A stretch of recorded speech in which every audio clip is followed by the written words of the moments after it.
Hello বন্ধুরা, সকল বন্ধুকে জানাই শুভ সকাল। সকালের অনেক অনেক শুভেচ্ছা, ভালোবাসা।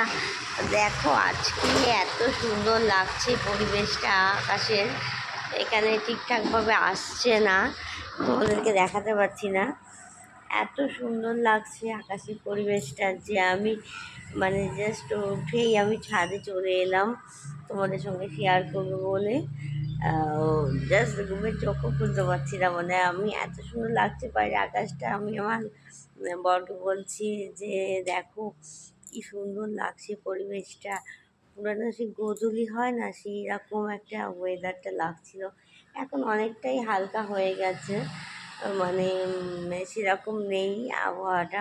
জাস্ট উঠে আস্তে আস্তেই চলে গেল। পুরো বাইরে আবহাওয়াটা কি সুন্দর একটা হলুদ, সেই গোধূলি যখন হয় সেই যে হয় সুন্দর একটা, সেই রকম হয়ে গেছে লাগছে। চলো যেখানে ছাদে চলে এসেছি এখন দেখতে আবহাওয়াটা।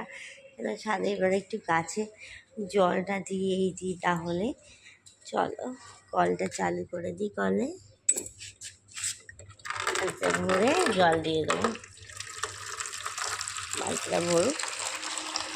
এত সুন্দর লাগছে না পরিবেশটা, কি বলবো। তা ভালোই হলো সকাল সকাল তোমাদের সঙ্গে কথা হয়ে গেল।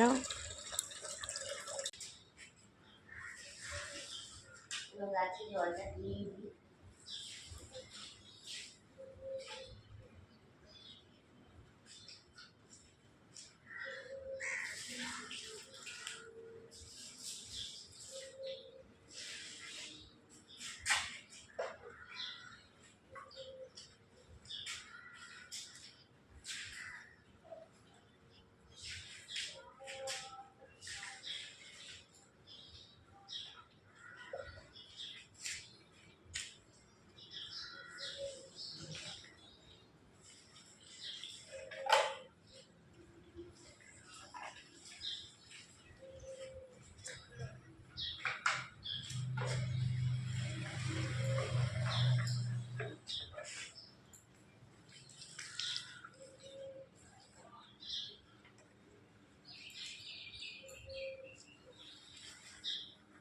দেখো এই গাছটা দেখেছো আমার?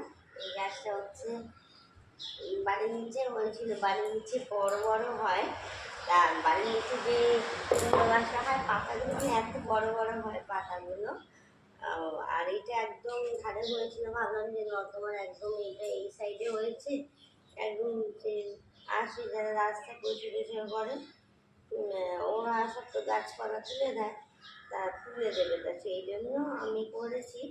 এই গাছটা এখন এইটুকু ছিল, তা আমি ওপরে নিয়ে এসে এই টবের মধ্যে, এই একটা বালতি আছে আমার এখানে, এর মধ্যে পুঁতে দিয়েছি। দেখো অনেকটা বড় হয়ে গেছে এখন।